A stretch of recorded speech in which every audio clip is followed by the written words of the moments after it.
Hello everybody, welcome to this new live stream where we are creating a game in C from scratch. If you have been following along the series, you saw that yesterday we finished, well last episode which was yesterday, we finished our audio system.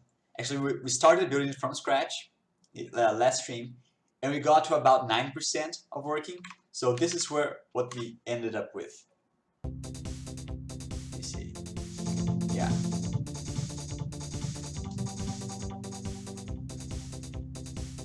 So we managed to implement music and different audios, and we added a lot of cool features. Let me show you guys. Last time around, we did the audio system, and we can do all sorts of crazy stuff. We can change like the pan, the volume, if looping or not, speed multiplier, and then we did all that last stream. However, there were a couple of problems that hopefully we can solve today pretty quickly. And when we do finish those problems, or at least have a better understanding of them, we're going to implement a multi-threaded system in our game, a job system. So we can do like the audio multi-threaded and then the rendering multi-threaded. And then when we load OGG files, we're going to do that asynchronously as well. Okay. So just before actually we start programming, let me just tell you that you guys can go to my YouTube channel, which is youtube.com/danzaydan, and watch everything we did from the game. Ever since the first episode here that we started with a blank file and nothing, all the way going through all the things we implemented. And last time was the audio system, and today we're going to do multi-threading and fix a couple of things. And you can download the game and the source code on itch.io. Just come here to my itch.io, which is danzaydan.itch.io, and just click here in the game. You can download the game and the source for every episode for free. Okay, now a few problems that we had last time. Let's do the play sound. We tried implementing this sound wave sound, this sine wave sound.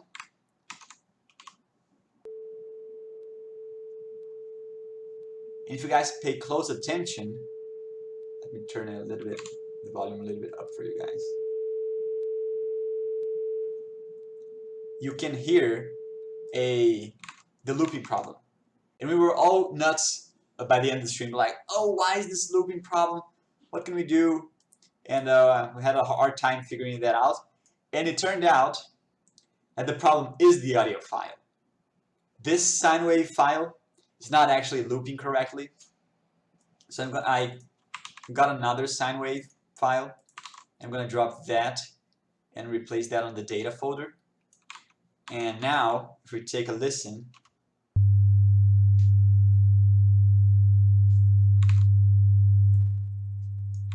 that's perfect. That loops perfectly. So this problem wasn't actually our problem. Well, it's kind of our attention problem, right? I should have had a better sine wave. So we fixed the sine wave. Now, another things that I noted here we should do in the audio before I implement the sound effects is we had a hard time getting the audio to change volume based on the player's DP, because since we used the mouse, it was all over the place. And we tried a lot of different stuff, but I had an idea, which is to save an array of the last DPs and get the average. That will smooth out all the mouse imperfections. And I think that's going to be a cool thing. We could probably do that quickly today. And we should also make a free list, which this thing. Right now we just get the 32 sounds, and if we get to more than 32 at once, we're just going to assert. And I'm going to implement like a quick free list just to make sure that we can do that properly. Okay. Now let's try to do the average thing. So we have like the player movement sound. That's the thing. Let's save a player. I don't know, last DPs. It's gonna be an array of 8 floats. I'm gonna do like player last DP next. Okay. Now, whenever we do like the target DP, whenever we finish this guy, we're going to save him as the new DP. So we have the player. I just forgot the variable name that I just created. DPs. Well, I suppose it was a bad name because I just forgot what it was. Player last. Nah, okay, it's kind of okay. It's the player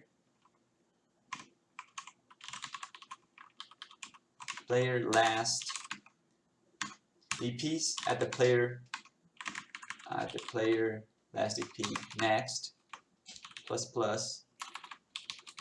Okay, it's going to be equal to the player target dp.x, and then we're going to see like if the player last dp next is greater or equal than the arrays count of the player last dps. There's going to set the player last dp next to 0. Okay, now we should be able to get the average of this array value guy. So like for int I equals 0, I less than array count player last dps I plus plus. Let's do like average equals 0, and now we're going to sum these guys, like the player this guy, and then the average going to divide that by the array count. Okay, and now we should be able to just set the player movement sound dot volume to the average. Yeah, I should probably make it like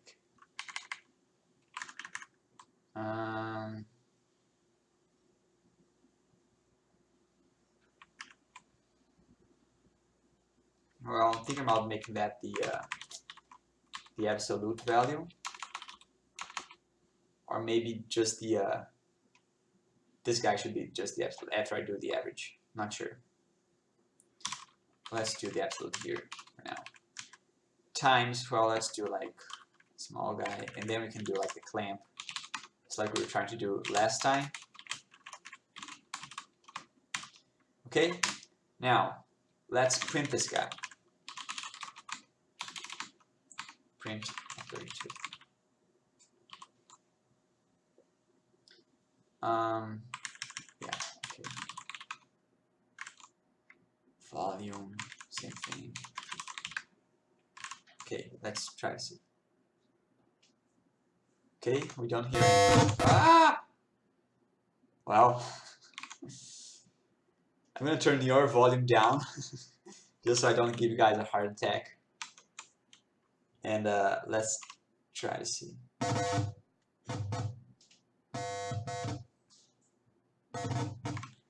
Okay, that wasn't too bad, but well, that was kind of bad, but I think we are on our way.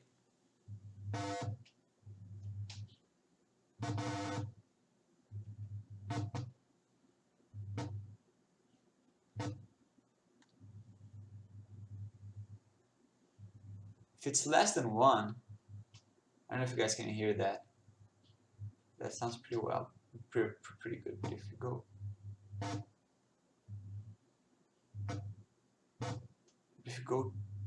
to more than 1, it gets really bad.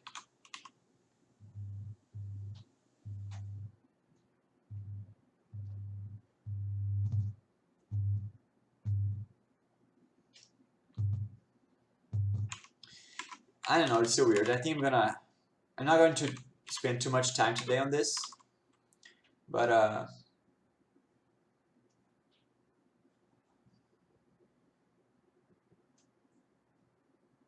or we could do like a target volume system. I think I had that system. Which instead of just setting the volume itself, I set the target volume. Then the volume interpolates to that. Let's try doing that. Then we show the volume. So yeah, let's just quickly add that. Let's see. So we have the volume, the target volume. Okay, and then before we do everything, doing the sample guys, let's just go like if sound target volume is less than the sound target volume, we do like, which is pretty much what we did, but now it's going to be a little bit more generic. If we are greater than, we subtract, and then we yeah,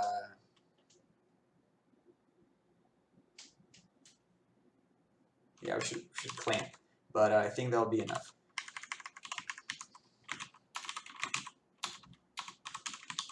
dt, then let's pass the target dt. Actually, it's the last dt. Okay, let's see. Yeah, this is way better. So we start out with the target 0 and the volume. Yeah, with the volume 1 and target 0. Yeah. This is exactly what we wanted. Maybe now we don't even need this average system because we are smoothing this guy. So let me just try doing this.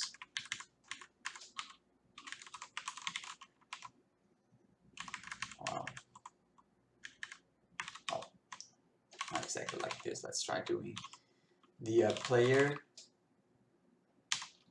target dpx.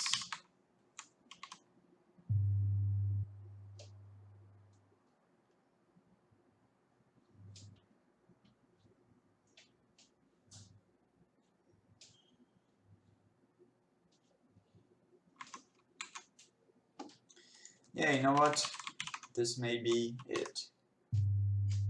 Let me just start out. Player movement sound. Let's just set the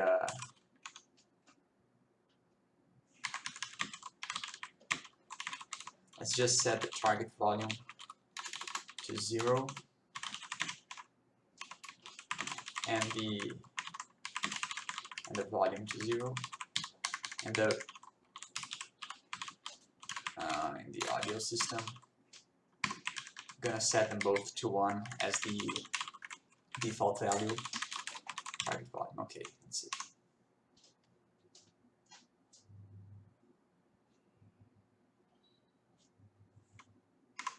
Yeah, this one I think should be a little bit quicker. This dt.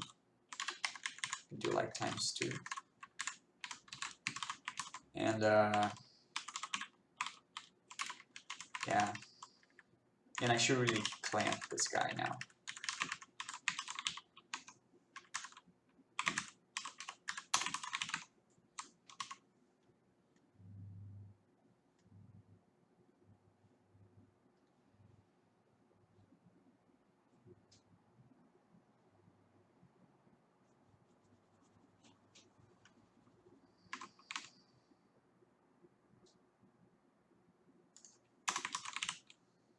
Okay, I think this is starting to.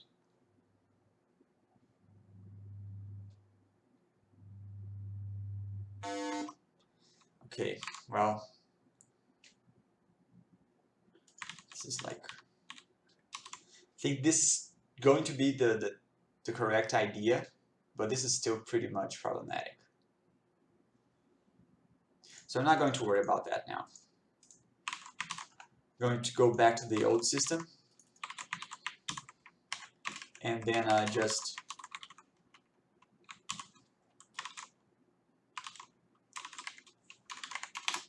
like comment this guy. When we implement sound effects, like make the volume have a target volume that gets changed. Yeah, I'm just going to write that. I think I'll be able to understand. So the free list, I think I'm going to be able to do the free list pretty quickly. And the free list is this guy. So the problem is, if you only have, let's say we only have like one sound at a time. Play sound. and then we try to play two sounds, we're going to assert. And the problem is not that we assert.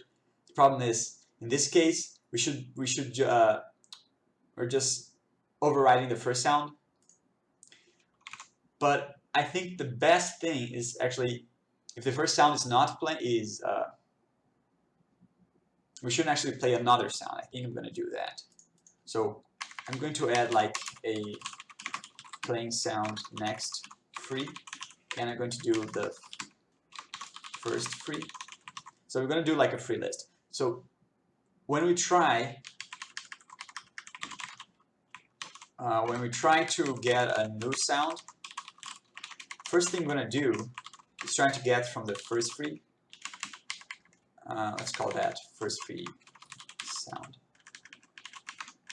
And if we do have a first free sound, the first free sound is going to be the result next free.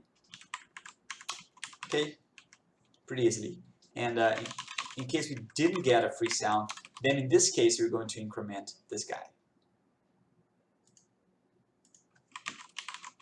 Okay, and then we're going to get a new sound. But like if this guy is less than this guy, then we get a new sound. If it's not, then yeah, I think I'm just going to do that because this shouldn't actually trigger ever. I mean, if we do trigger this, we should just increase this guy. So this is for our development help. So yeah, we triggered this guy, but if we have like two sound, well, let's do it like this. Every time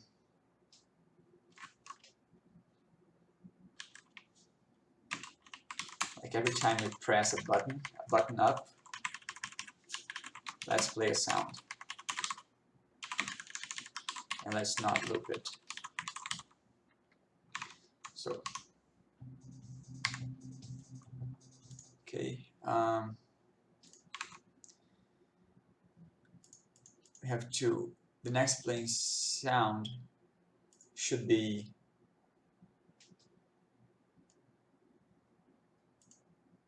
one. Don't know why we crashed at that point. Let's see. The next playing sound 2. It's 0.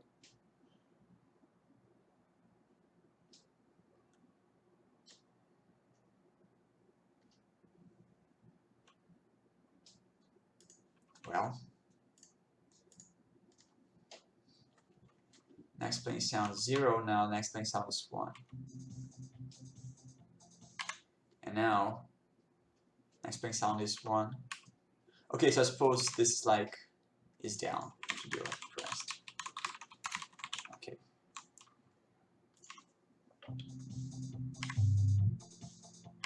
Okay, so this thing we crashed because we're not adding to the free list. So this is correct behavior. Yeah, now let's add to the free list. So instead of just setting this guy to not active, I'm going to like stop sound.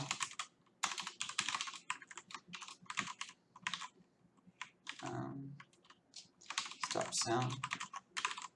And then the stop sound, which takes a playing sound. I'm going to set the sound active to false. And I'm going to set the sound sound next free. It's going to be the first free sound, and the first free sound is going to be the sound.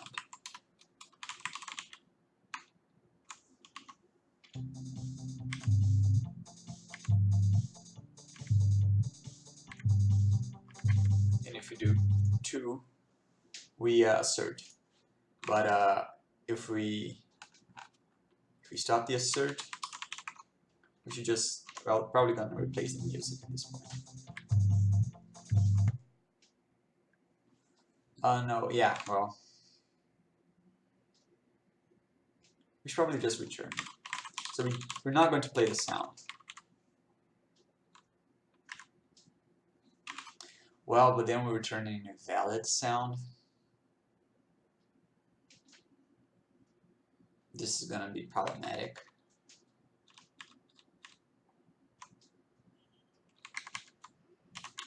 Yeah, let's just do it like this. So if we are greater or equal than the array max, we're going to loop around, and then we can assert for our development. Wow. Probably do like a warning for headphone users, but I don't think it was that loud, but that was pretty loud. If it's 0, get the no playing sound.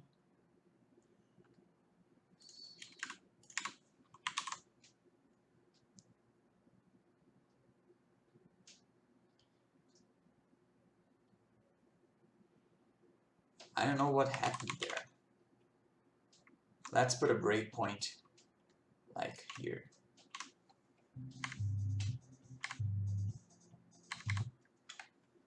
Okay, so we should now get the music at this point. Yeah, I'm gonna change the sound. Pan.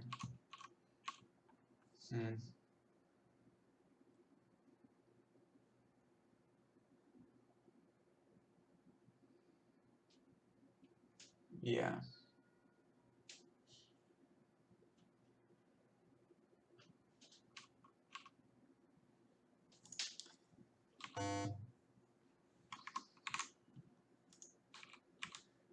Well, I'm not entirely sure what happened. I mean, this is not actually correct. I'm just going to return and not play the sound, because if like we are playing the sound, yeah, I'm going to return an invalid pointer and assert, so this shouldn't actually happen. But the problem is, in this case, like if we have a pointer to the sound, to the playing sound, and then we change that pointer to another sound and then change the volume and things like that, that's going to be really incorrect behavior, so we should just crash. Yeah. But now, if we don't assert, we're just going to not play the sound. That's it.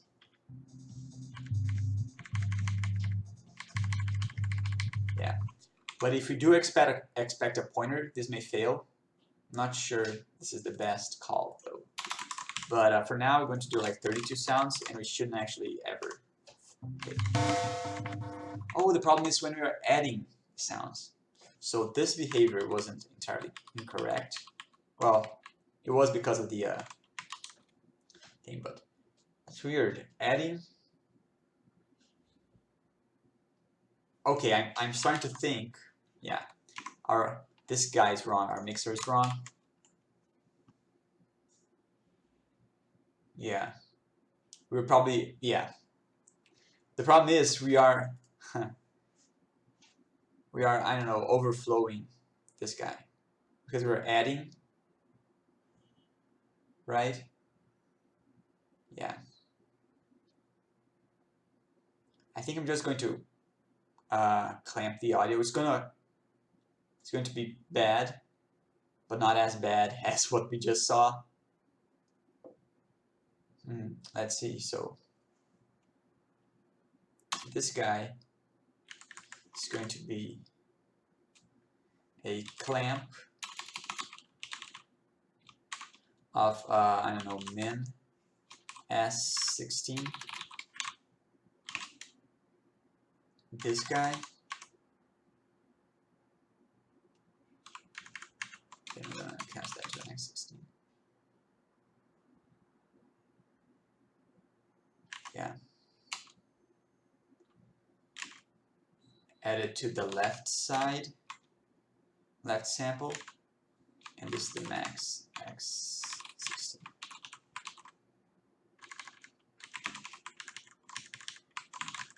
Okay, I think this is gonna fix that problem.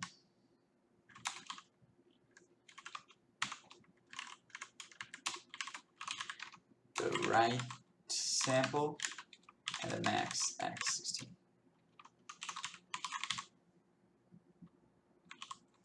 f32 to int.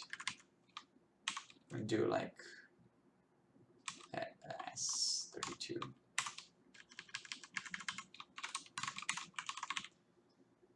Okay, and then in the utilities, we're going to define the min as 16, the max. Let's do like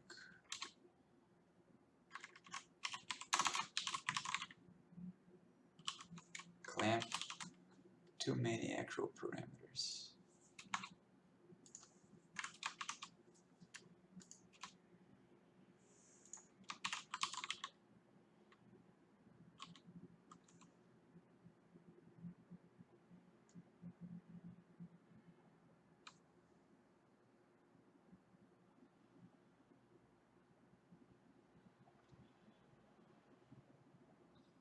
Left sound sample times this guy plus the right side sample.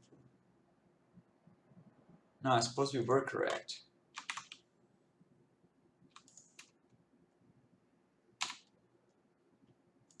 Yeah. But clamp too many parameters? Passing 3 parameters.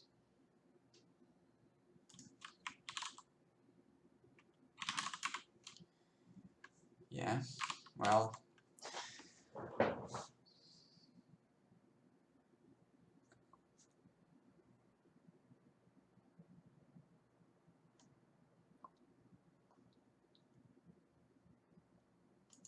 yeah, you know what? No.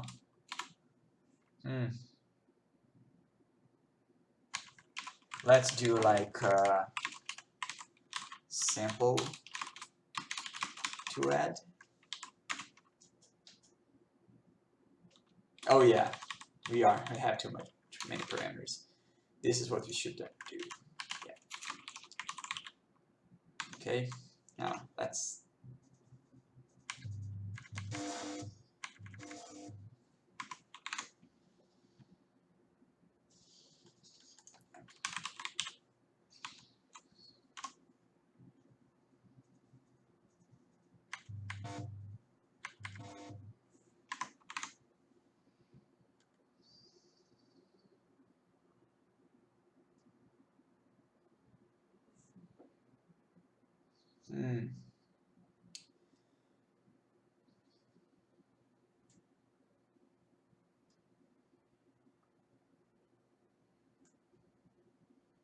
We could clamp at this point and just do these guys as floating points. I think I'm gonna do that. Yeah. Clamp F. And then we can be sure when we overflow that buffer. We could also do like a dynamic size, like instead of clamping, we just turn the volume down for everything. That could be interesting. But yeah, well, the left sample, I'm going to just do the same thing we were doing. I'm going to add this guy.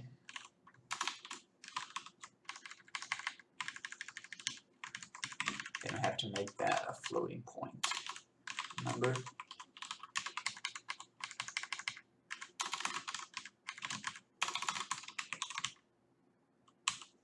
Okay, truncation, yeah, okay, so this we shouldn't actually.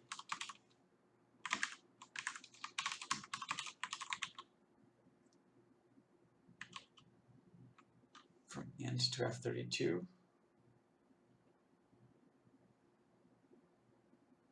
You mean this guy? Or this guy?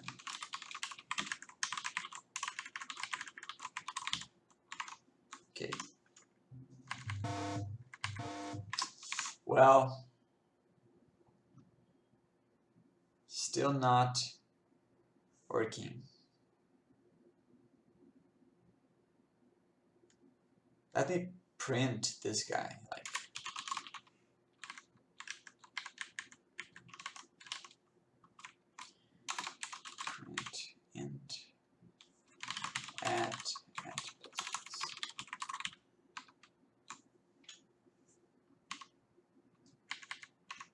well, not sure how useful that print's gonna be.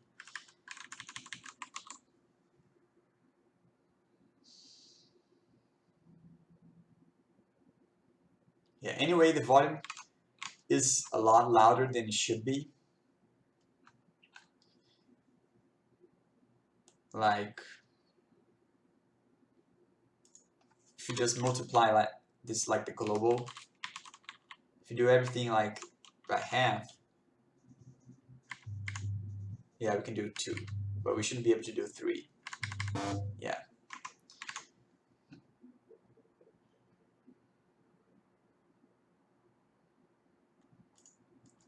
Let's do like an assert. The left sample is greater than the min, and the left sample is less than the max. Well, no, okay, I think that's correct.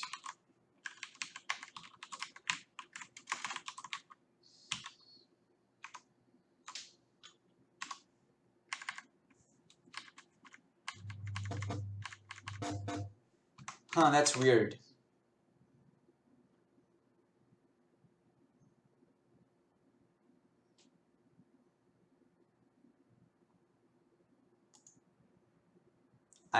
Well, so I suppose that's not the problem. I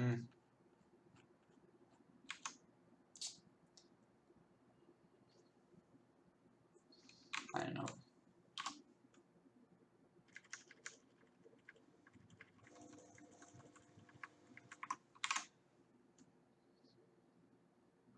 I think I may just delegate that problem for later as well.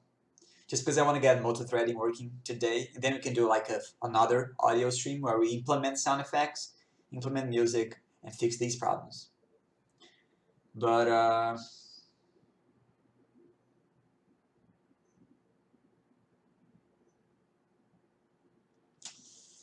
don't know what the problem is. Let's do like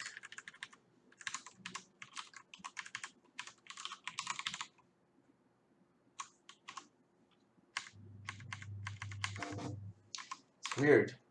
Left sample.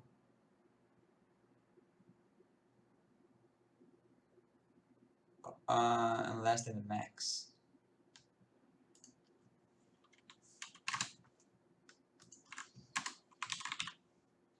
I should be doing something really stupid.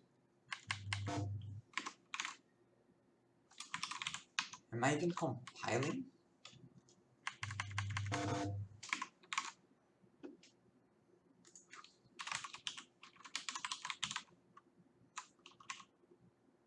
Oh well.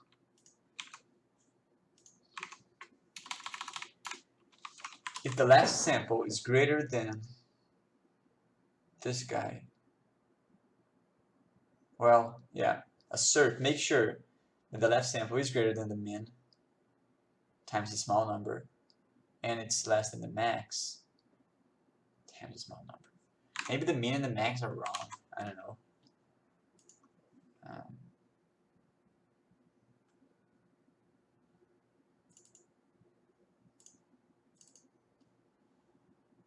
Yeah, so I think I have a problem compiling different source.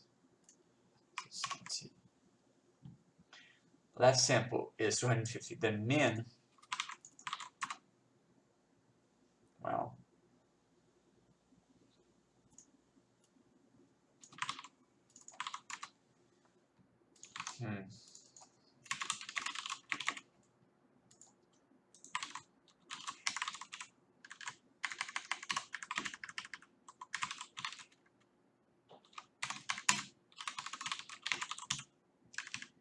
okay, so this would be the min.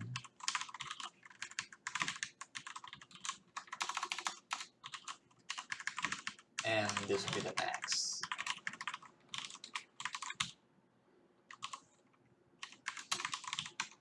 Okay, let's see. Still have the problem, and now let's the min. Yeah, this is wrong. Well, yeah. Well, that was a stupid typo. Yeah, well. Oh well, happens sometimes.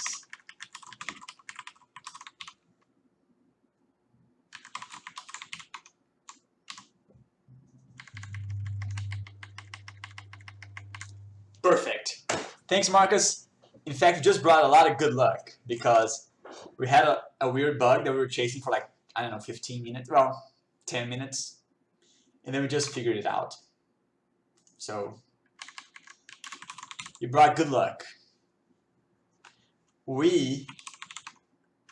Now I suppose we are done with our free list kind of thing.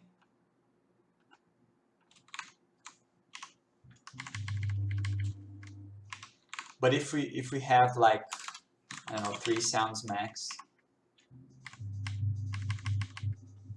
Yeah, we assert, but we should be able to continue.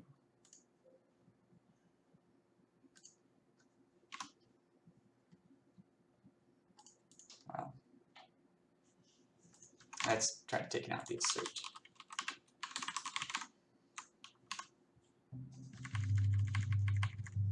Yeah. I just not play that sound effect. Okay, and let's see if it will be problematic to possibly return 0 at this point. I don't think it will.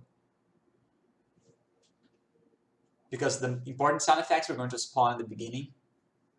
And these guys are just going to be like one-offs. Or maybe everything we change, like the volume, thing like that. We do that through calls. Yeah, that may be a good choice. Then make sure the point is not null. Well, yeah, who knows. But I suppose we are done for the audio system as of now. And in fact,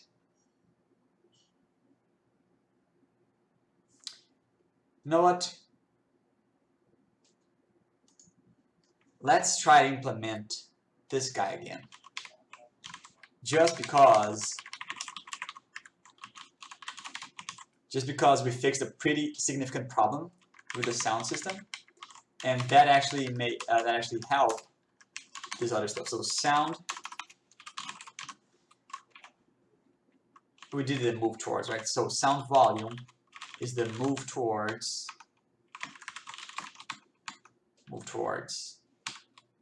So I have the sound volume. I'm going to move that towards the target volume with a speed of dt times 3. Threads seems like a dark magic to me. Well, hopefully you'll be able to follow along, but they are pretty crazy. They're not as crazy in the beginning. The beginning is pretty okay, but once we do, crazier stuff with it, then it starts to be becoming really, really crazy. Yeah, I kind of agree with you. But hopefully in the beginning, you'll be able to get what we'll do. That'll be pretty easy. We're just fixing a couple of problems we had. Well, yeah, the target volume. Let's set this guy to 1 as the default.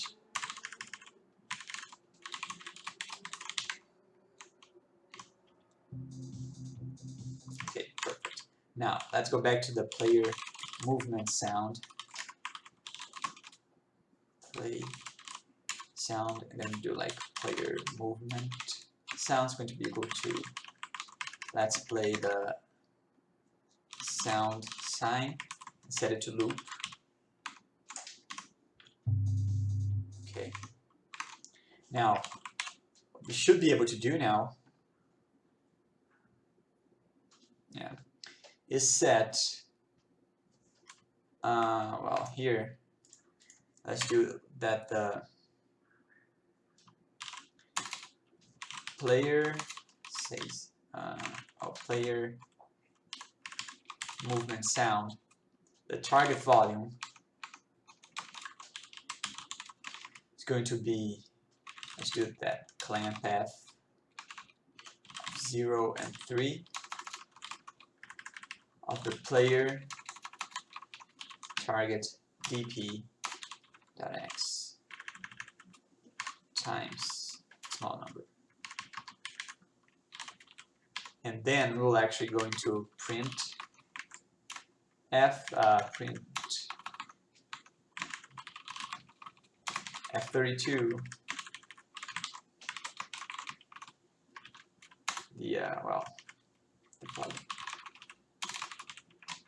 Well, that was a lot of typos.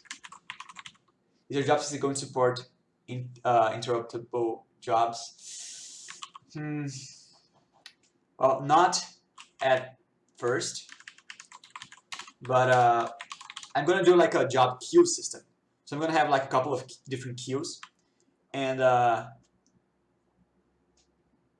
yeah, and the queues I should be able to organize like priority queues. So yeah, so they're not going to be interruptible, at least for this game maybe, but the priority queue is going to make them less or more important. So you can assign like one thread to work on like a lot of stuff which is not non-high priority, and then like the renderer one we can do the more high priority stuff. I think that's gonna work. Okay.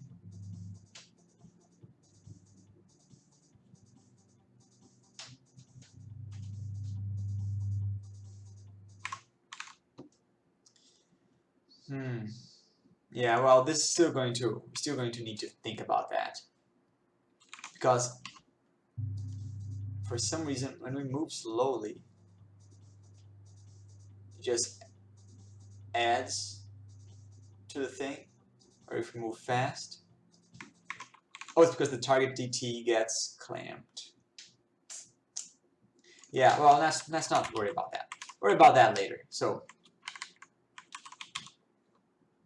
let's take out the target one. Once again, we implemented that like 3 times today. Then we're going to do threading. People seem to be excited. Let's do threading, because that's what we're here for today. The other thing was just clean up the old system, the old system that we did last time. Okay, so now we're back to just having the music, and let's do a case like where we don't lock the mouse. Let's not lock the mouse, and the player P is going to be all over the place, but hopefully, see, we'll be able to glitch the audio system. I'm going to get my, well, I'm going to just put it to you guys so you guys can hear it. So, see, now we're not updating the game anymore because we got the window, so we are pretty much stuck our game loop. That's not a problem, but the sound is problematic, so we should be able just to continue playing the sound normally. So this is the main benefit. Well, not the grab window thing. The independence of the sound system is the big benefit of what we're going to do in terms of multi-threading today. So the idea is not very complicated, but it probably will get complicated. So I also had my notes like I did last time, in case I get lost, things like that. But the basic idea is we have this call. Let's open the documentation. We have this create thread call to Windows, and this call we're going to set a lot of stuff, and then we're going to pass a pointer to a function, which is the function that this thread is going to run. Okay, and well, that's the basic idea of it, right? So when we do this, we're going to launch a thread, and this thread, if I go to like, I don't know, details, performance, yeah, see, so I have like 250 processes running on this computer for some reason, and they have like 3,000 threads. So what we could do is just every time we need to do something asynchronously, we just launch a thread like most people do.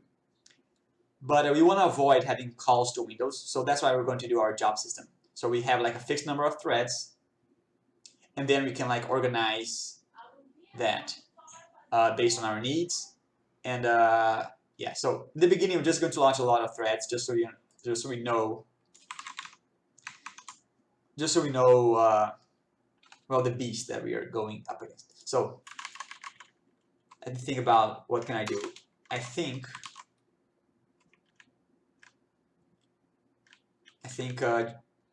well, can I do a print int down here? Let me see if I can do that before I run the game. I can. Okay, that's nice. So I'm going to create a thread, and I'm not even going to free the thread at this point because this is like a temporary thing. And when we create a thread, we can pass a lot of things like security attributes and stack size. I don't care about any of that for this guy.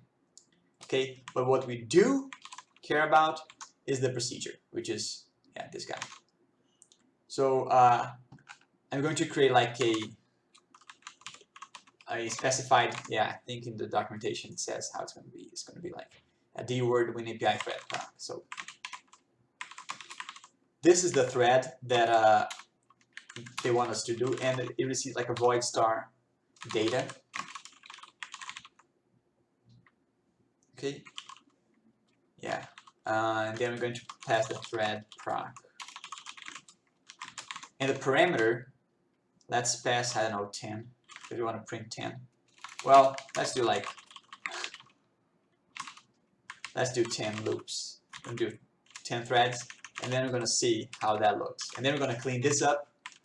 That's pretty much what we've been doing. So it works. So it works for how we want to do. And the way we're going to do the API, just so we be clear, like when we are rendering and things like that, we can do like OS run async. Then we pass like a function and a queue. That's the way we're going to do the API, which is going to be pretty sweet, I think. So we're going to pass the I, so that's the parameter. The creation flags, let's go back here. Create suspended. No, we don't need to create suspended. And a pointer to receive. Thread is identifier. Yeah, we don't need a thread identifier for this guy. Okay, now we can't cast int. That's the address of int. Thread proc must return a value.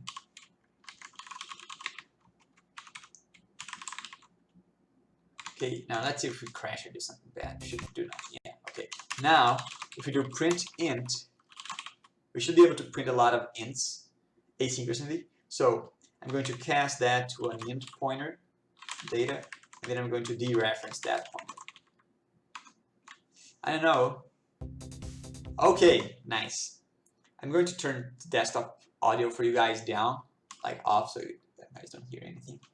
So that was pretty cool. Let me just see that again. We got some values, like we got 2, 2, 4, 5, 8, and a lot of 10s. Supposedly they were already asynchronous, so if we do like a lot of threads, I don't know what's gonna happen. Yeah. Well, I suppose I didn't want that to happen. But well, let's go back to 10. And this is a little bit problematic in terms of passing arguments, and that's the thing when doing multithreading. We have to be very conscious about how we pass things around. We are passing a pointer to an int, and this int gets changed on this main thread.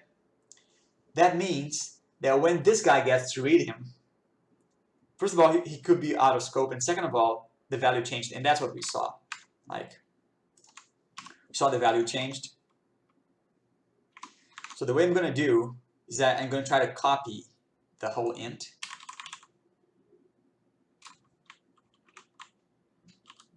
Type conversion from int to voice of greater size. Well, can I do it like in S64? Is that the problem? Yeah. So now instead of passing the pointer to the int, I am copying the int. So pretty much I can do that. Pointer truncation. I think I'm just going to ignore that warning. to be honest. Let's do like build.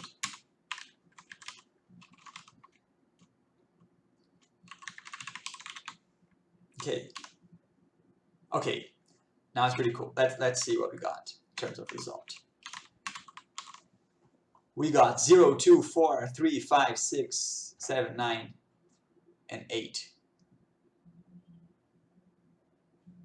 It's weird that we didn't get a 1, so we got 1, 2, 3, 4, 5, 6, 7, 8, 9.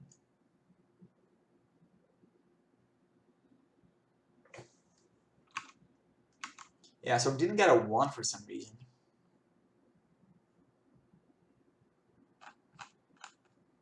Let's try that one more time. Okay. Yeah, maybe got stuck and we lost the first guy, which we did. So yeah, now we have all the guys. So we can see that they ran out of order in async. Hey Juan, C. Yeah, we're doing a game in C, man, and it's turned out pretty cool, I think. We're doing like threading stuff today. Okay, so this is the basic idea. So C Marcus, the basic idea is not very complicated. I mean, we have to be conscious about what we pass and what we read and what we write. So that's the main thing, like this. But the idea is we create a thread and we pass a thread procedure. Okay. However, in our case, we're not going to, whenever we want, create a thread and ask for the operating system to do that. We don't want to create like 1,000 threads. Well, I'm not going to create 1,000, but we should do the thread managing ourselves. So we have to create a job system.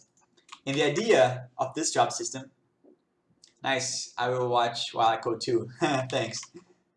Okay, so the idea of this job system is we have a queue of things we want to do. And we have a number of threads associated with that queue.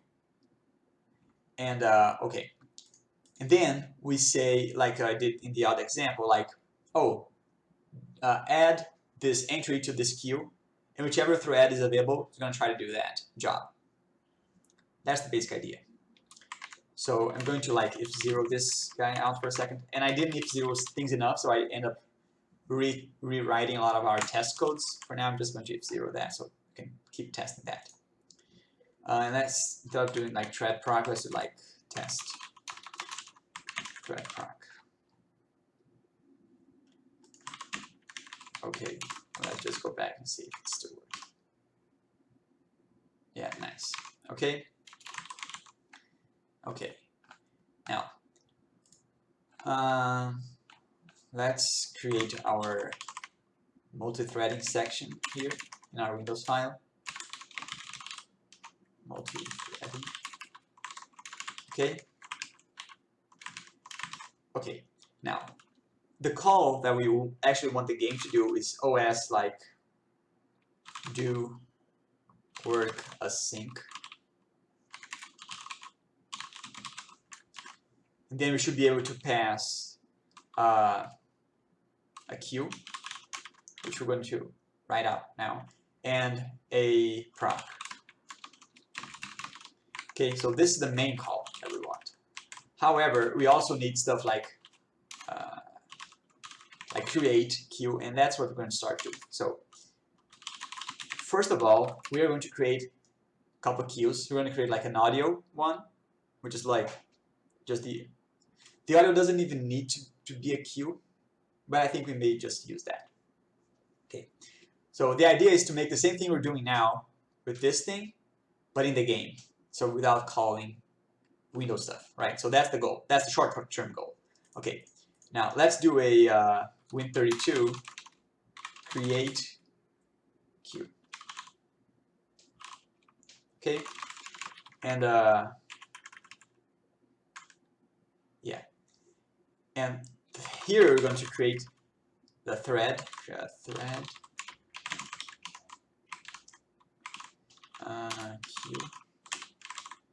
and we're going to say how many threads we want for this queue, like number of threads. Then we can calculate the number of threads on the person's computer, and then do all sorts of stuff here. So number of threads. Okay, now param. The thread that we want to, the procedure that we want this thread to run is going to be the same for all threads. Let me just copy this guy. And it's going to be like Win32 thread proc. The data that we're going to pass is the queue. And in this case, we can pass the pointer. So I'm going to receive the, let's call that Win32. Well, let's call that OS job queue. Let's call that queue. Okay, so we're going to pass the queue, and we're going to do the Win32 thread proc. Okay, so here, if we do like OS job queue, we can do like this. Okay, nice. Now let's create the OS job queue. Let's do like nothing for now. Okay, so now we're just creating and calling these guys. So this is the basic idea, but we're going to need a couple more things here. So this guy, we're going to do an infinite loop, but we're not going to spin lock, we're going to wait. But the infinite loop is check if there's a job to do. Okay? So like I don't know, Win32 do next queue job.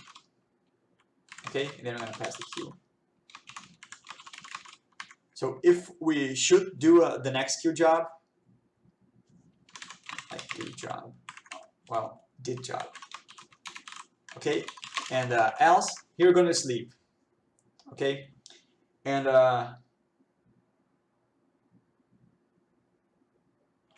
well, let me think for a bit. Because the way we want to sleep, let's see how, is that Vim? No, that's ForCoder. ForCoder is a, let me show you guys, is a free coding text editor.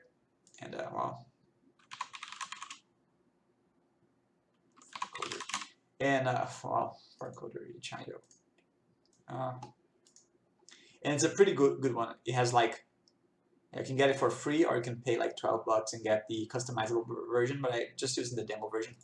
It's a pretty cool software because it has all sorts of crazy, you know, automatic white spacing, and that's like virtual white space. So I don't have to worry about that at all, and I think that's pretty nice. Yeah, I really like that. So like we can do all sorts of crazy stuff, like everything, and it's crazy fast too.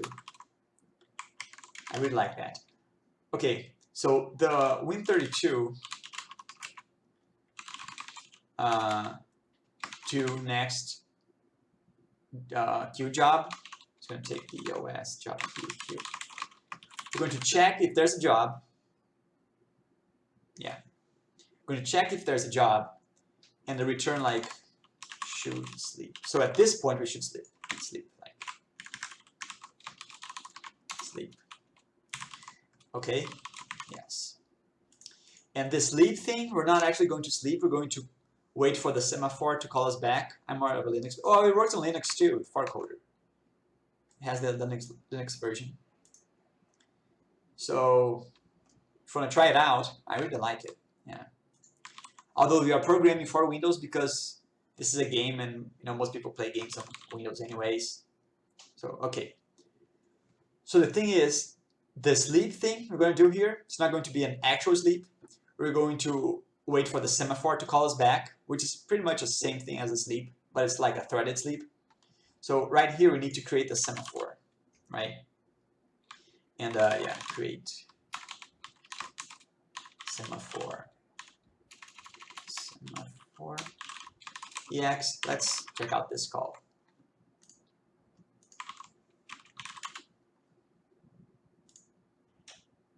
Yeah.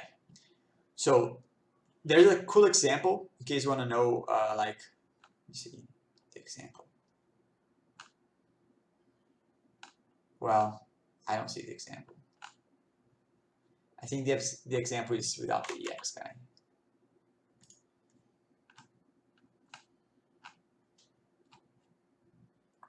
Yeah, using a semaphore.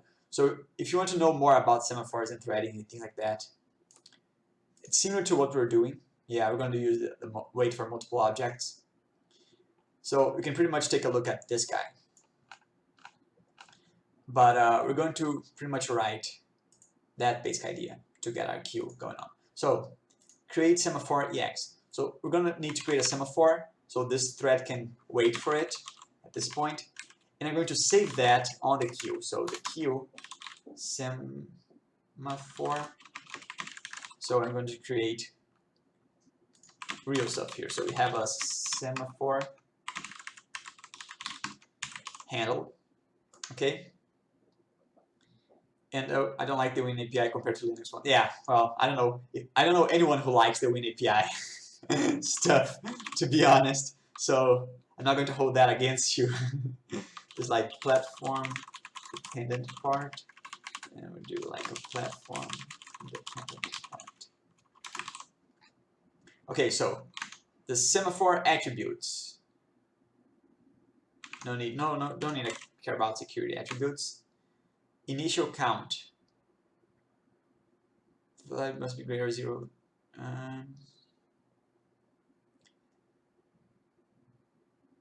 Is that like the number of threads we're going to create for the semaphore? Yeah, well, I think we're going to just pass 0. And the maximum count is the number of threads, if I am not very much mistaken. And let's see what else we got. The name. Well, I don't think. Yeah, I don't really care about the name. And the flags is reserved. It must be 0. That's the best kind of flags. Desired access. Yeah, for the desired access, we need like the whole access. So semaphore all access. That's what we need. Okay. So yeah.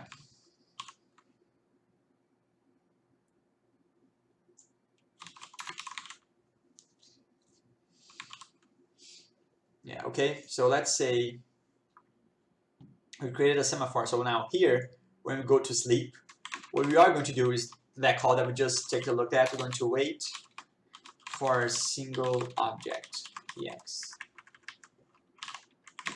And let's take a look at that specifically.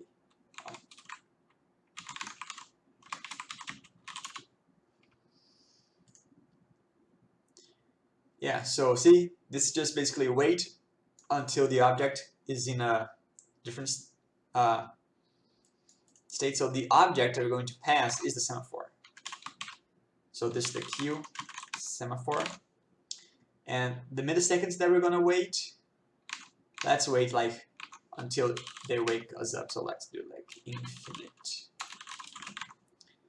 And alertable. If this parameter is true, the thread is in the waiting state, the function returns to the system. Skilled when file X. I don't think we need to care about that. Okay, so we're getting somewhere. So now this is the do job kind of thing. So what we should be careful is the thing that we took a look when we first did our test, our threaded test here, is that if multiple people are trying to access the same data, we're going to have a problem. So since we have a queue here, we have to be careful to make sure that we are reading and writing the correct stuff to the queue. For that, we're going to need the atomic operations. I'm going to take a look at that now. The basic idea for the atomic operation is we have stuff like interlock, exchange, which is going to compare to that's what we're going to use mainly. So that's the thing that we're going to compare to the one that we think it's the correct one, as well as the one we're going to put in there So if anyone changed values in between, like us preparing our stuff, this is not going to work. So this is the basic idea. Okay, so I should have like a next entry to read and like an entry count.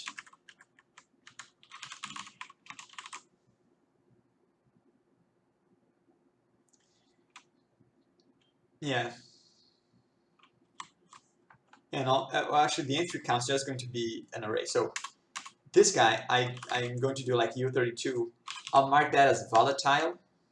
Volatile. Because, you know, this is a flag for the compiler to take a look at. People probably going to keep reading and writing that asynchronously. So next entry to read. And we're also going to need a struct for the OS job. Yeah. And we have a data, which is whatever the game wants us to do, right? That's the main thing. And maybe that's it. No, let's go step by step. So we have the next entry to read, and let's call that the original next. Okay.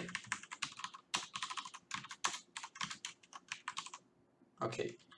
And now the next one, that's the one we want to set to this guy. Next entry.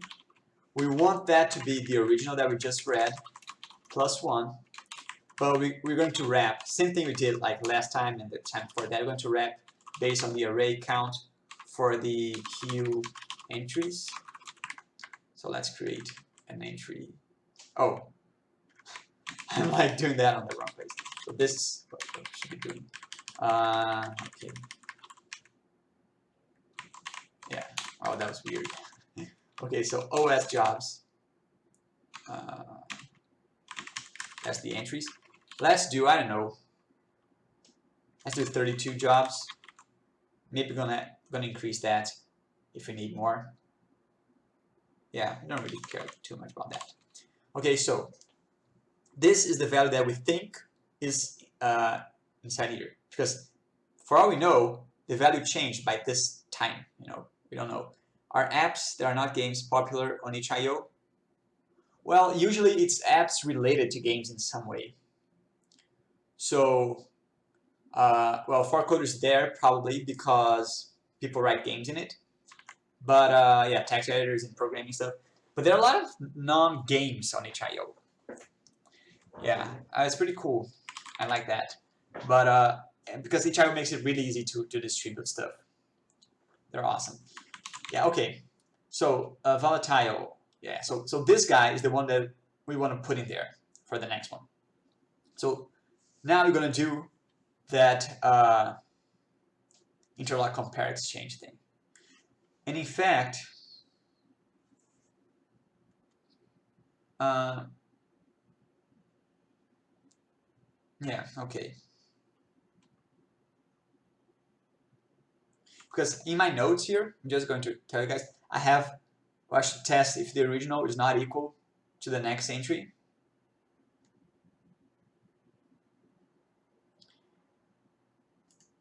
Because if it's not equal to the next entry, it means that someone already messed up our. We're gonna step through this code later on, but let's just continue where we're going. So we're going to do the interlock compare exchange.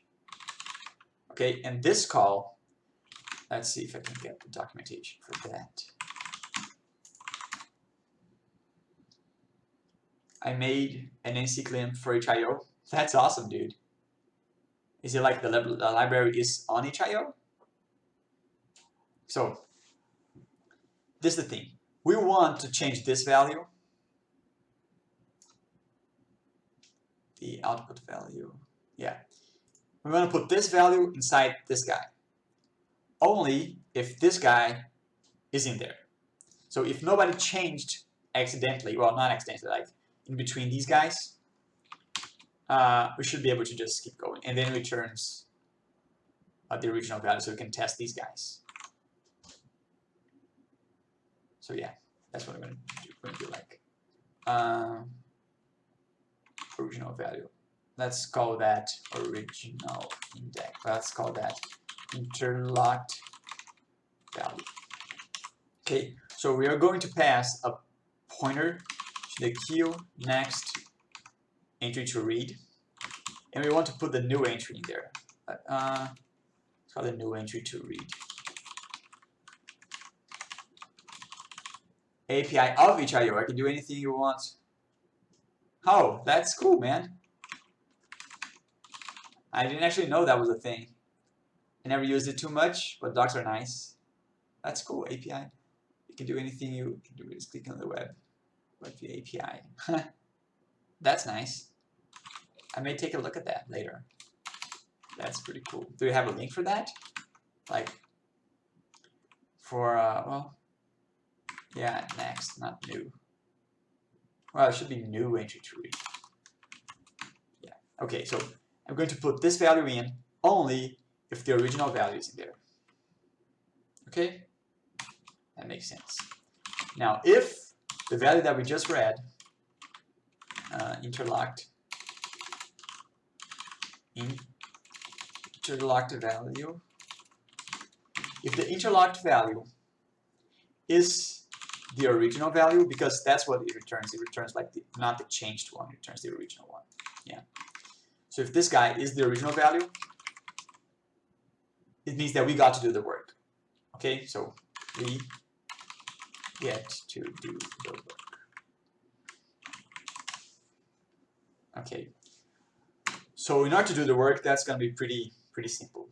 We're just going to call. Oh yeah. Well, we need also the callback here. So this callback, let's do a type def. Let's call that OS job callback. And I don't think it's going to return anything. I think it's just going to be like void. And the callback is going to have a queue.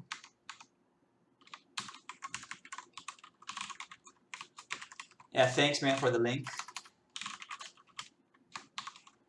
So yeah, we have a queue, and we have the data.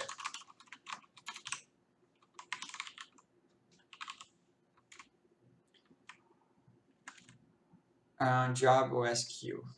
Do I already have it? No, callback. Named type definition. Okay.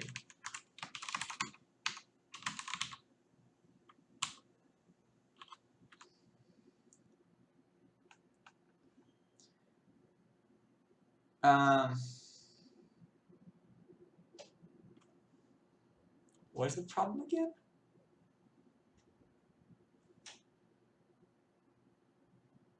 I always forget about this type def for function pointers. So type def void, this guy. Well, this looks correct to me in terms of the syntax. Name type definition in parentheses. It's not a definition, I'm just using this guy.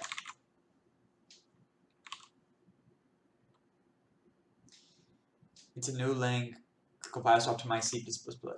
That's awesome.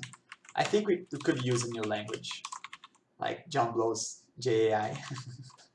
That could be cool. Maybe I just misspelled this guy, I don't know.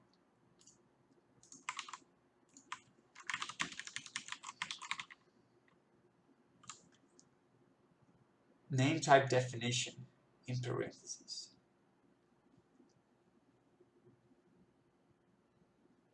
I have no idea what that's supposed to mean. Like, let's copy this guy. Do like void.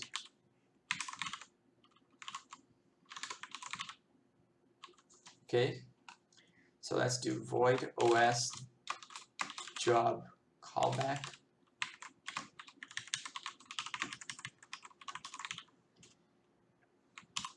Okay, now let's take void pointer data. Okay, and we want a OS job entry queue, a job queue. but we're not defined yet. So yeah, we need to pass that as a struct.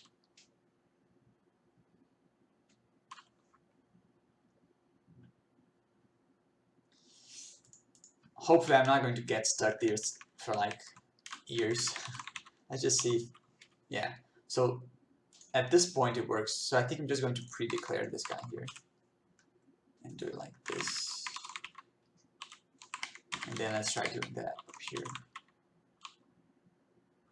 Still nothing.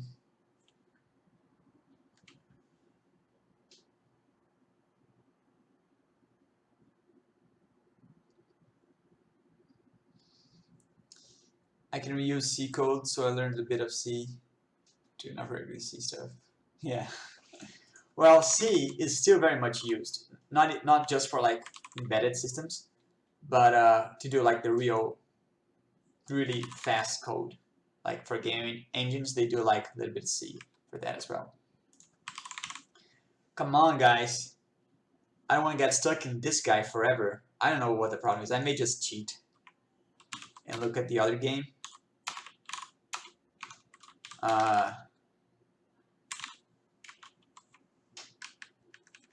Yeah, see, struct this guy. Let's try doing this guy. Because I'm doing the define here, which I was supposed to do later, but... Oh, is the name and then void? No, it's void, then the name. OS, job queue, data. Oh, it's the semi... No, it's not the semicolon. So it is this guy that has a problem somewhere. C is king. Yeah. I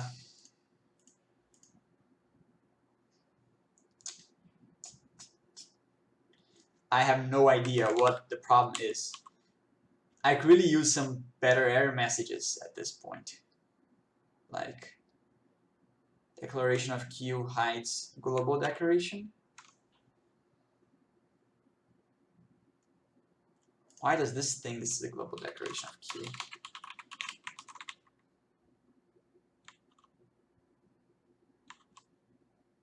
Yeah, okay.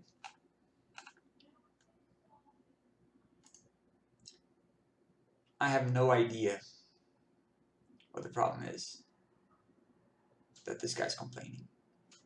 Well, let's do like something I used to do when I used other people's tool, and that's just the type def is in the wrong place.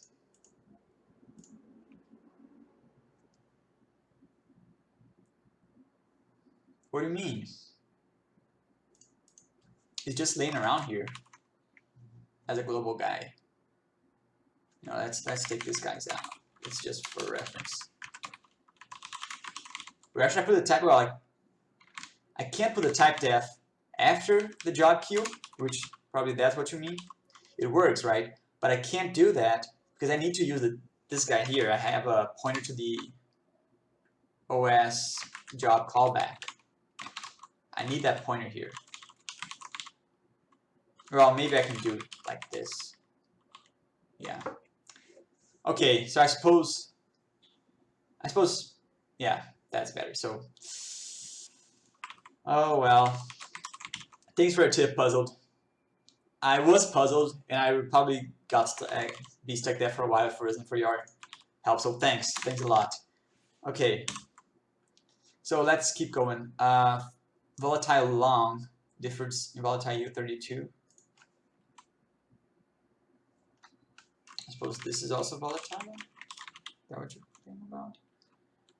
Volatile long. Slightly volatile U32. Well, which one is this? This guy? Yeah. Max entry to read.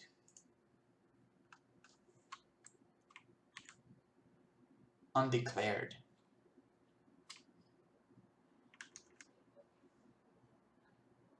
No entry. Okay. Okay, we're getting there slowly. So now we get to do the work. Let's do the work. So we have the queue, right? And well, we want to call the callback with this data and this queue. Okay. Yeah. Yeah, that's about it. So let's just make a pointer to the entry of the queue. So OS job. Well, that's a bad name. Let's call that entry. This is just going to be the queue entries, correct? Yeah, plus the next entry to read. Yeah. Oh,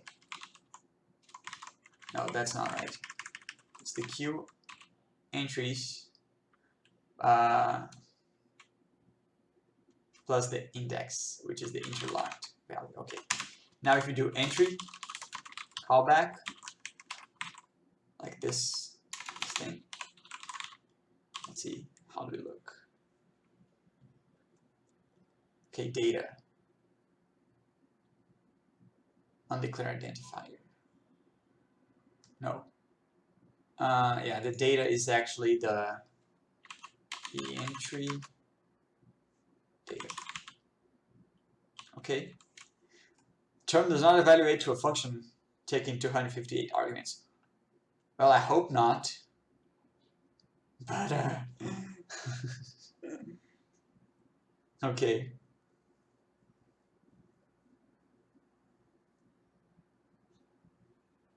That's certainly weird. Yeah.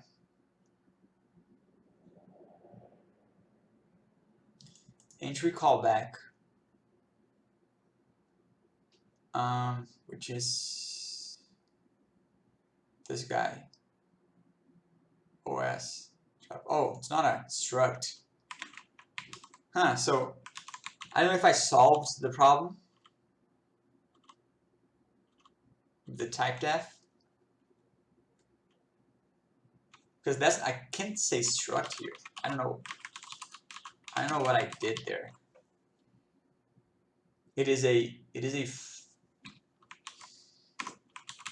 Let's check out my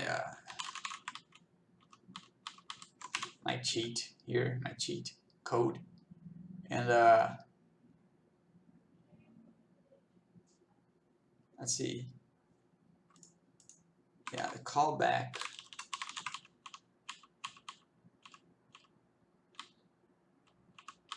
I defined that first. The queue callback.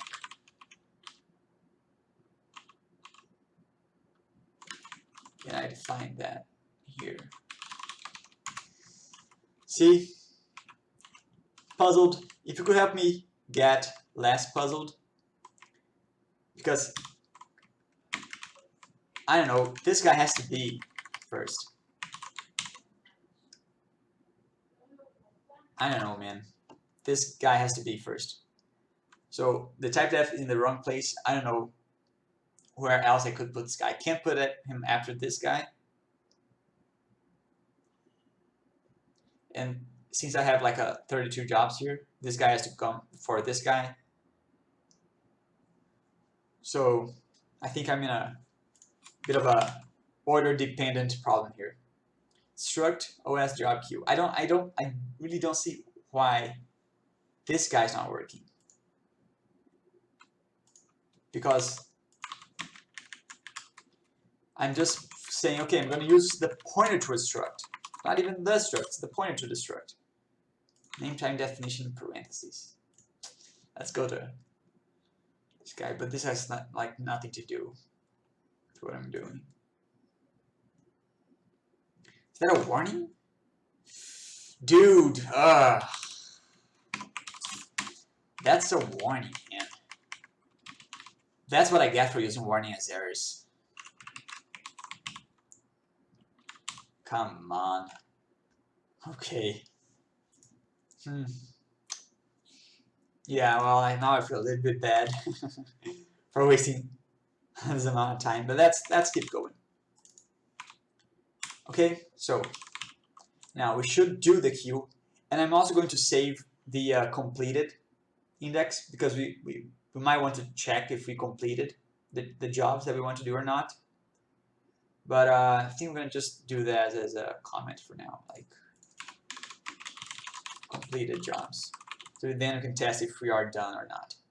Okay, so should sleep. In this case, I shouldn't sleep because I did some work, and in this case, I should sleep. Well, the other way around. Okay. Yeah. Well, this. Okay, so I should sleep and shouldn't sleep. Okay.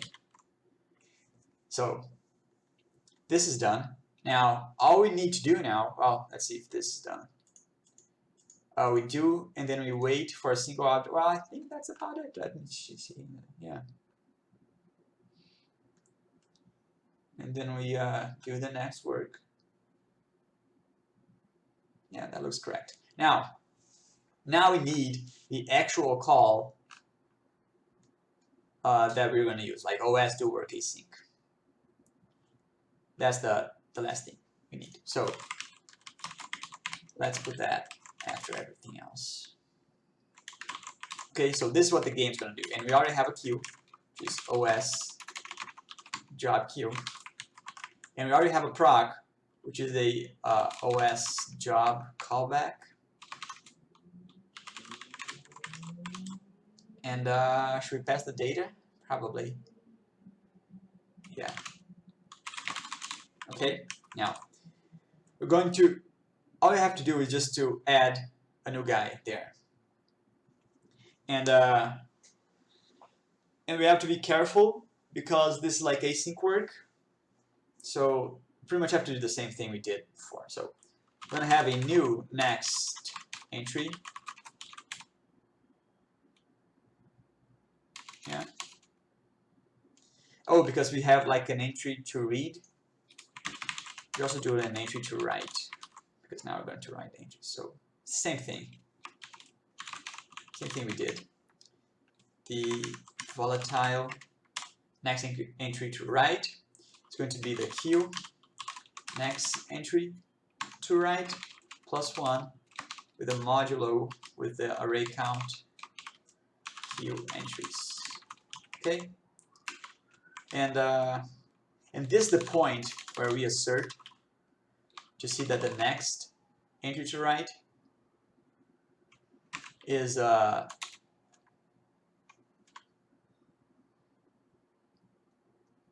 smaller than the entry we are reading, correct? Like if you're writing to this guy, we shouldn't be reading. Yeah, okay. Yeah. So queue next entry to read, and this should be fail. It should fail when we have a fails with a small q. Okay.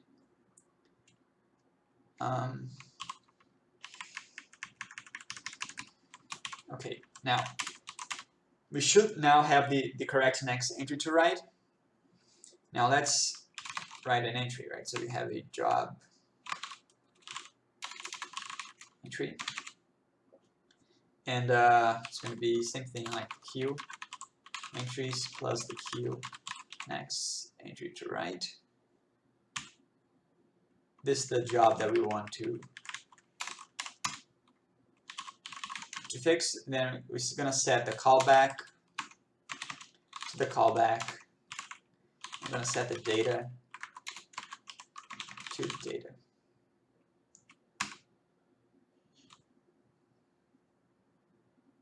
Okay, and I'm going to place the write barrier. I believe that's how it does it. Barrier. So this kind of is a flush to the to all the threads.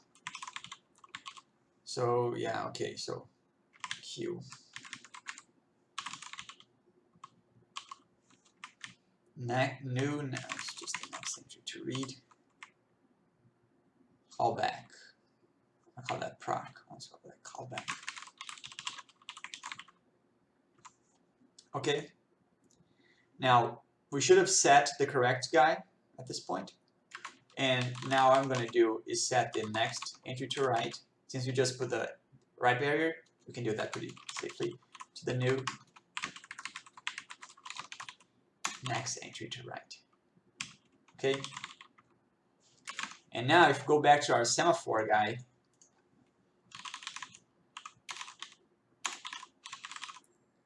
we need to release it.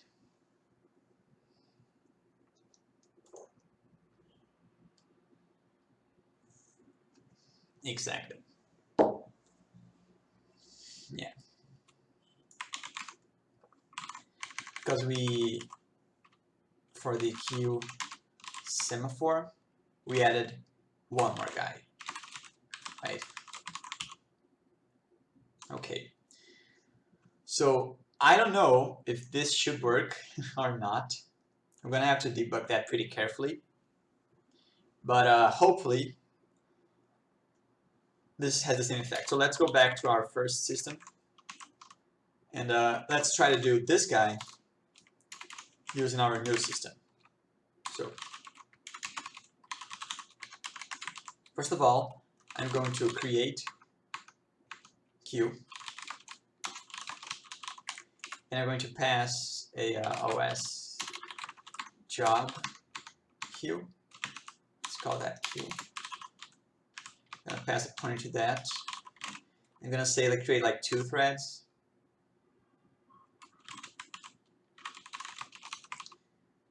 And yeah, that's it. Now, we should be able, in terms of like, to just pass like DOS, add do work async. Should do like add job, I think, to this queue. And then we're going to create like a print job. And then we're going to pass a number. So let's do 0. And let's do the same thing too. But this time it's going to be platform independent. Well, yeah, sort of. So yeah, let's do add job to queue, probably.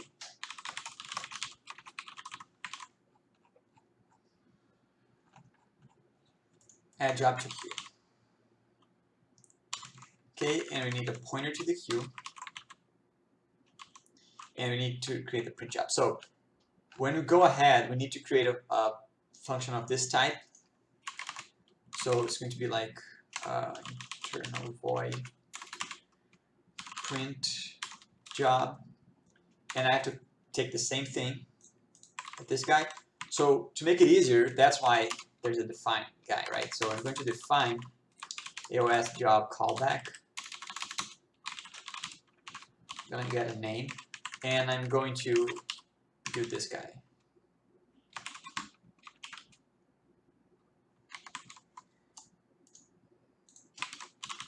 Just so it makes it easier to,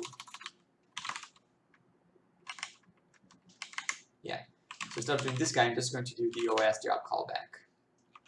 I'm going to do the print job. Okay, and I'm going to call print int data. And remembering that data is a parameter. Okay. Do I need the queue here? I don't think I need the queue.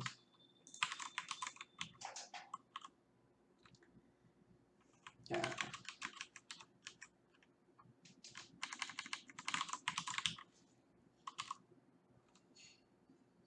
OS, oh, not the wrong thing.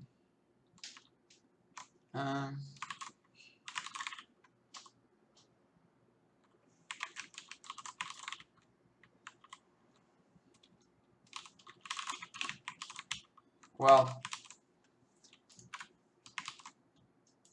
So OS job callback.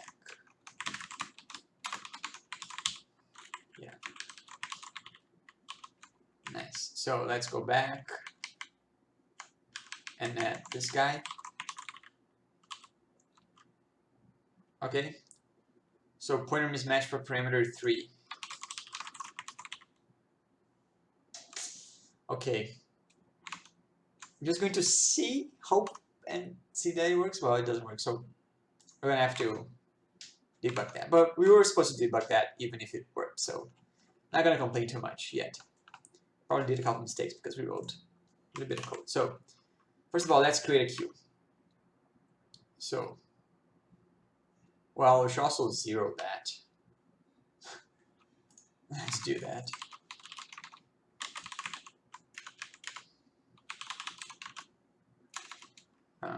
Let's do zero struct. Do we have the zero struct? We do. Okay, so we zero the struct, and then we create a semaphore. That looks like a valid one of 2 threads. And then let's create the two. Oh, we should also hello thread. We should also let a release. Let me see here. Close handle. Yeah.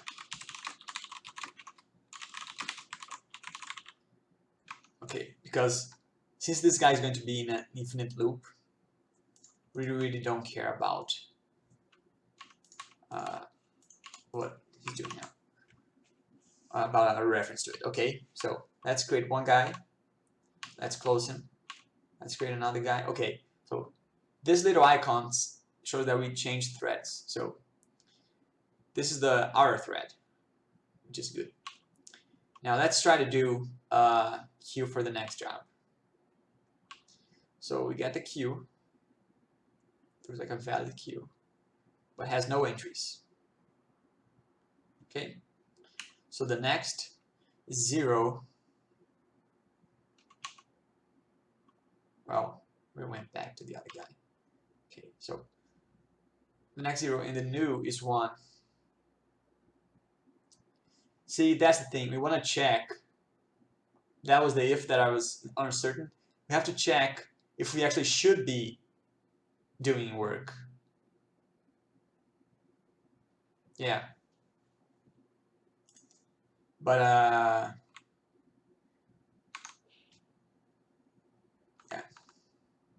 I'm just going to just quickly check this out here on the, let's say, next.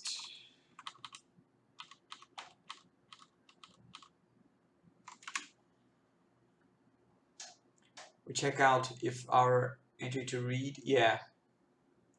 We have to check if we wrote that. So if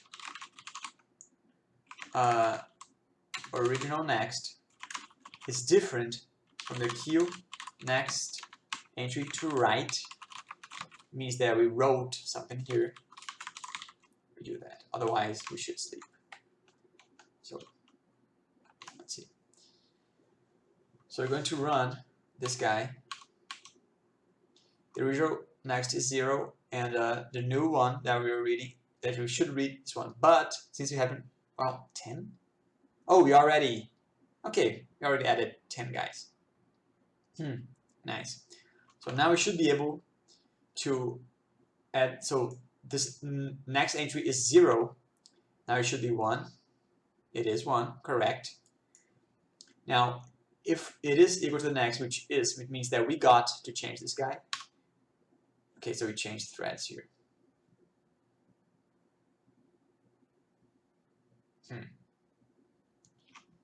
Okay, let's take out the blueprint and see. Okay. Oh, this is going to be a little bit hard to debug. So the entry has no data, which is wrong, but it does have the print job. So I think we just forgot to add the data to when we added the entry. No, we did add the data.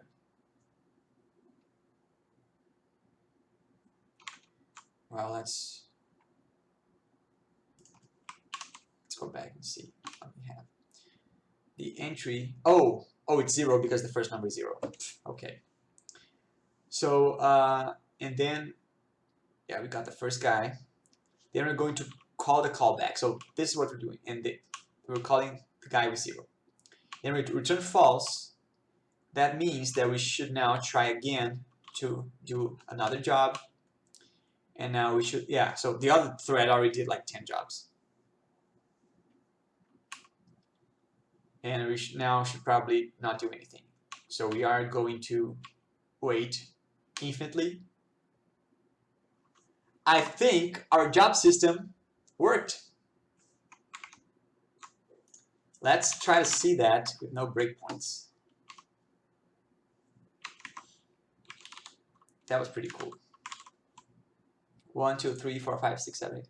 And it was in a more correct order because we only have 2 threads. If we do like 4 threads, probably it should be in a less correct order. Let's see.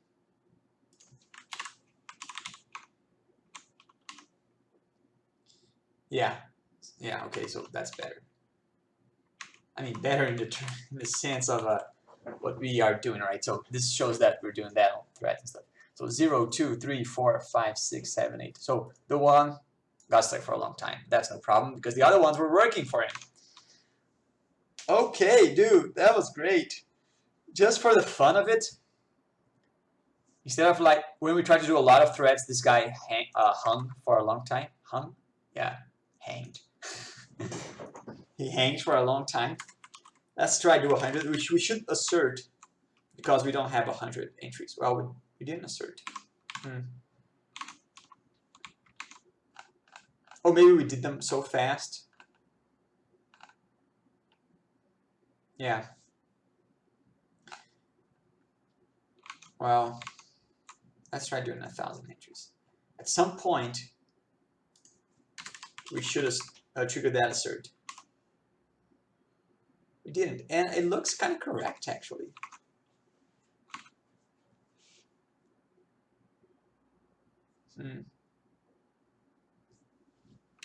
So we're gonna have to debug that later on. But for now, I think we can start using really. Let's call that a threading test. We can start using this guy on our audio system,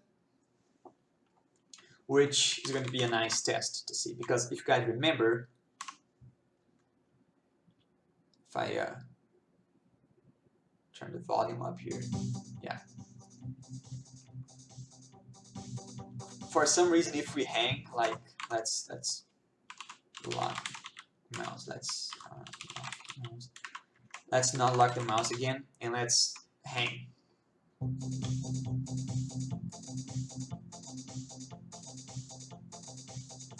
So we should be able to do this and not hang. Okay, that's the goal of making the audio async for now. And there are a lot of other benefits. Let's do like one at a time. So the audio thing that we should call in parallel is just this guy, really, the update audio. So this guy, I'm going to pull that off a function and call that 132. Well, in fact, when I init the audio, and do this, I can already like OS do add job to queue, and I'm going to create like an audio queue. I mean, it shouldn't actually be a queue, it's just a thread, really. But I'm going to add like Win32 update audio, and I don't know if I need any data. Let's pass 0 for now. Okay, so in the audio, which should actually be after the multithreading, we're gonna do like OS job callback, Win32 update audio. Nice. Let's see what happens. Yeah, so we need to do the whole audio thing after the multithreading thing.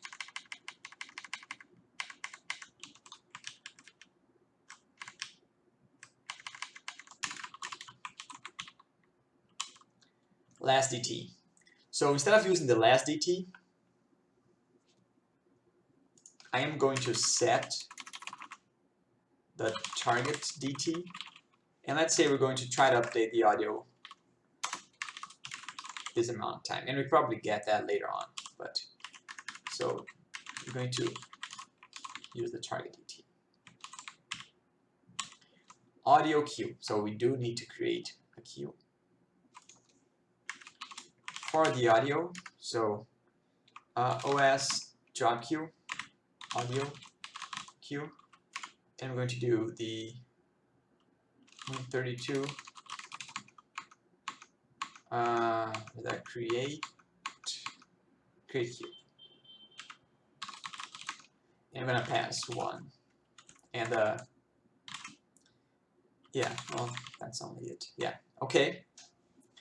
Let's go back here and let's see what we have. So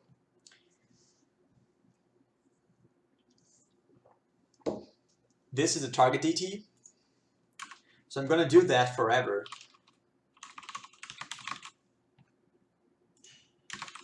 And now I should sleep here. Okay. And 1 frame. I'm going to use the target DT. And the expected bytes is going to be the target DT. Yeah. So it is more precise. 1 frame, and you can play around with the safety. Maybe we don't need any safety at all. Who knows? So the amount of time we're going to sleep is like the elapsed time minus the target. What was the target minus the elapsed? Okay. Now let's calculate the elapsed time. Elapsed time. And let's do like 132 seconds elapsed. Let's pass like the last counter. And same thing we did.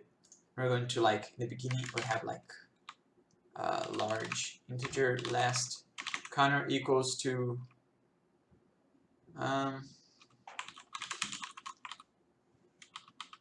current performance counter. Yeah.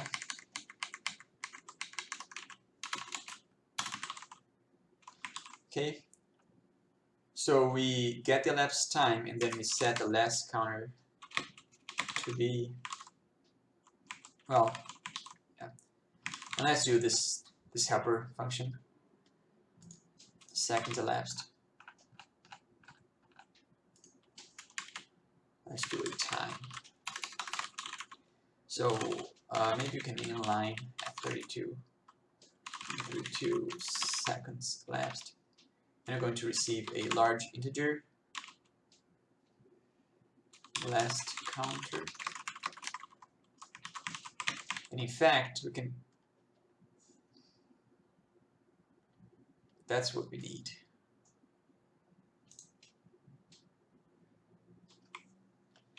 So 32 seconds elapsed, the last counter.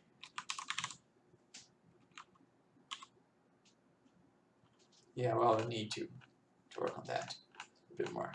But as for the time, return F32, current counter, we have to get the current counter. So large integer current counter. Well, we're querying for the current counter twice, right? But I don't think I care. Current counter. Well, let's do the. I just forgot the call. What was that called? Get.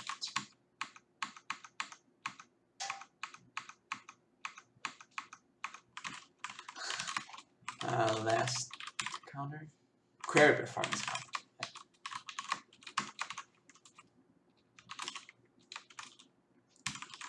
Okay. Syntax error. It is frequency counter. counter. Let's make that a global for now.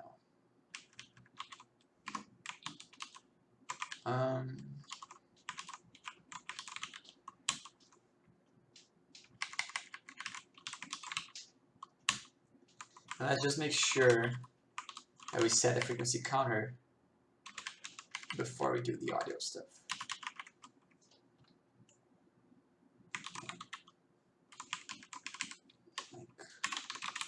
Audio stuff.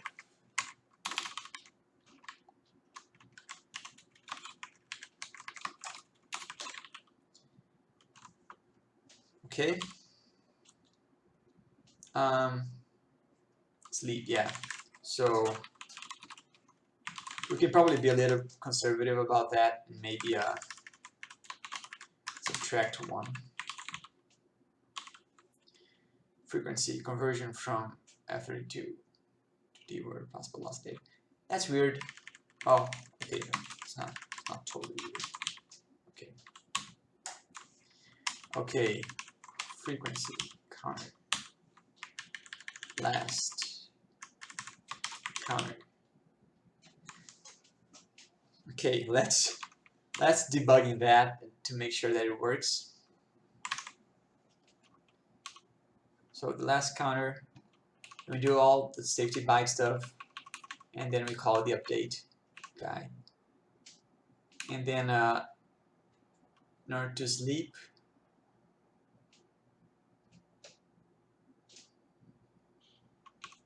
you know what?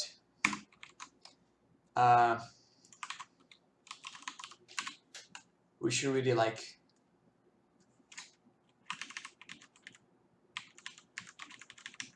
do that a little bit slowly. So now let's call that int sleep. Okay.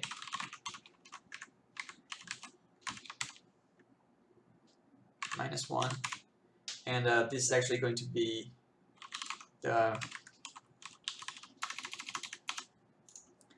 the maximum of 0 in this guy, so we don't get like to sleep. We don't overflow the buffer and sleep like for a long time. I don't like sleeping too much. Okay.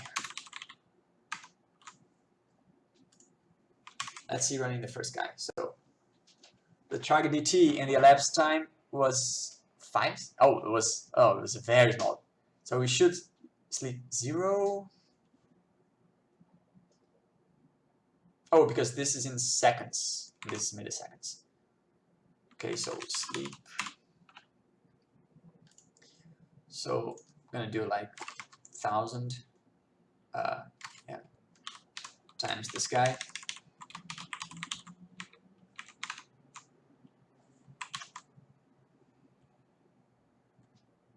15. That sounds perfect. Because we spent like just a little time doing this. Maybe you can use that thread for other things, but since we're not going to be super multi-threaded, just for the rendering, I think, and some reading stuff, I don't think I care about that. So we're going to sleep, and then let's see what we have. So we do have audio. Oh, let me unlock the mouse. Lock mouse.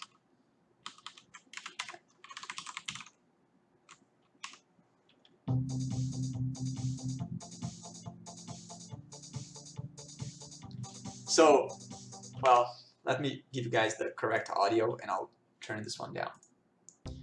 So, as you guys can hear probably, even when I prevent the game from updating, like grabbing the window, and this can happen like in all sorts of cases, like not only the grab window, like if I have a super low frame rate, like if I make it full screen and have a very low frame rate, like this, or if I do all sorts of crazy stuff with the window, or if there's a window update and it hangs, whatever, the audio doesn't care because we are running asynchronously in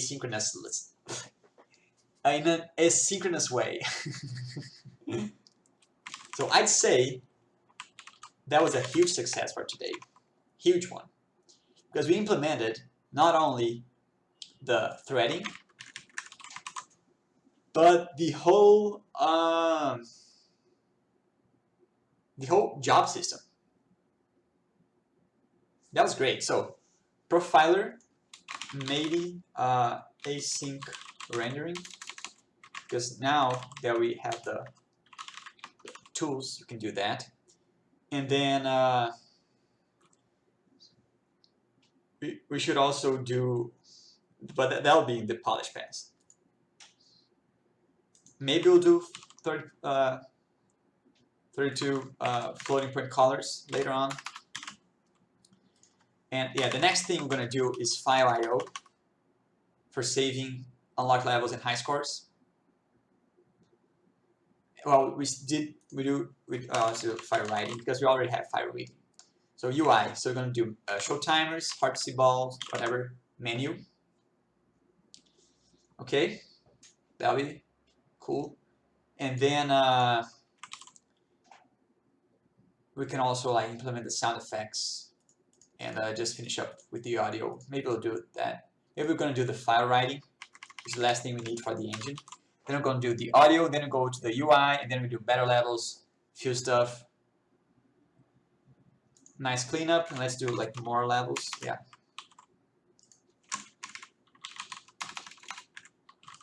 More levels. And a polish pass, which I don't know if we're gonna do that. Then we're gonna do the, oh yeah, we also at this point implement sound effects, music and sound effects, and maybe we're going to do like make an async, because now it's pretty easy for us. Async OGG reader, because OGG takes a while to decompress. We can do that asynchronously. Dude, that word's hard to say. Asynchronously,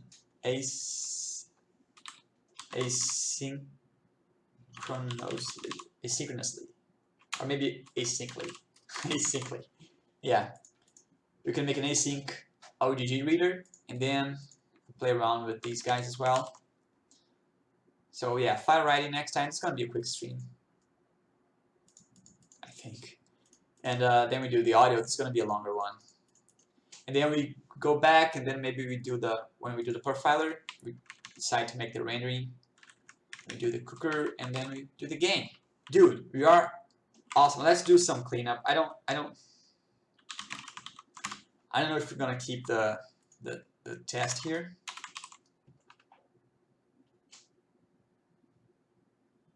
Yeah, and let's also delete like this guy was just for testing. Add job to queue, and this guy should be in the platform independent part. But let's put this guy in the platform independent part, and no need to test anymore. Platform common. No, common for the breakout game. Platform services. Yeah, we should also do like the OS add.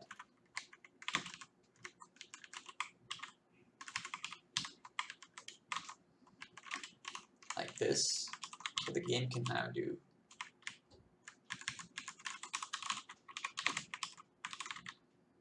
Okay, now it's starting to work. Okay, so now the game can also do, call this threading stuff. So next time around, we're gonna save the score and save which levels the player progressed.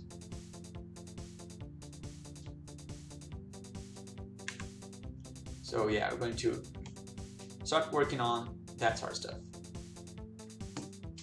And also, just some ideas. Let's go back to the game. When we do like make more free stuff, like make the power up and down animated. Let's say scale color. Okay, we are coming a long way, guys. It's great to work on these engine systems because it's hard, like getting, well, today wasn't that hard, but yesterday was pretty hard to get the audio working. And Okay, so it's also a very iterative process. So we're going to improve the audio as we go along, right? So, yeah, okay. But once we get that to working, our game gets so much better, and we are very confident in terms like when we not come up with bugs, when we see bugs, right? Come up with bugs. When we encounter bugs, let's put it that way, it's going to be way easier for us to fix them, right? Because now we know the whole system, because we wrote it on stream. Okay, so I hope you guys enjoyed today's multi-threading stream. We did a pretty complete job system. I mean, someone said, oh, do you guys can stop jobs from executing? I don't think we want to do that. We're going to end up having like 3 queues, I think, which is the audio one, the rendering one, which is like the priority queue, and we're going to have like a low priority one, which is like to load assets, thing like that, music to decompress OGGs. That'll be enough for our multi-threading part of the engine. But we also should do the profiling quickly, because we shouldn't like optimize the render or anything like that without profiling. But the OGG will be pretty slow, so we're gonna have to make that asynchronous. Okay, I hope you enjoyed today's stream. I certainly did. If you want to check out all the live streams from the very first one, since we started with a blank file, you can go and just drink some water. You can go to my YouTube channel, which is youtube.com/danzaydan, and you can watch the whole thing. Ever since the first episode, we started out with a blank file, and every line of code you saw I'm implementing here, being typed. We fixed all the errors that happened and all sorts of crazy stuff. And you can see the whole process, and you can also download the game and the source code for free on itch.io. So you can click here in the game on itch.io, which is danzaydan.itch.io. Click download now, and you're welcome to give me a tip, but you can also just download, and you can download each day separately. So, oops. You can download each day with the executable and the source code. And I'm going to post today's day now. Okay, so I hope you enjoyed, and I'll see you next time to make a more complete engine, which does file writing and reading, to create our save system, to save our player high scores and levels and all sorts of stuff. So I hope you enjoyed as much as I did, and I'll see you next time. See you then.